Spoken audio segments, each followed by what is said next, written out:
صبر بہت مشکل ہے لیکن اس کا صلاح بے حد خوبصورت ہے۔ ابھی نہ صحیح مگر تمہاری دعاؤں کا جواب جب بھی آئے گا کن سے خالی نہیں جائے گا۔ پہلے دعا پھر صبر، مزید دعا مزید صبر، مسلسل دعا مسلسل صبر۔ وہ دیکھ بھی رہا ہے، سن بھی رہا ہے اور ہر پل ساتھ ہے، یقین کیجیے۔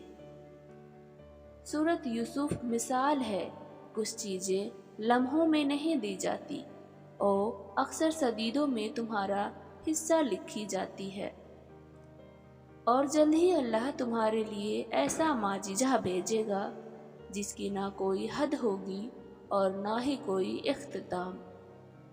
اللہ کو پسند ہے تمہاری آواز سننا، تم سے گفتگو کرنا۔ اسے فرق نہیں پڑتا پھر کہ کس غرض سے کلام کرتے ہو۔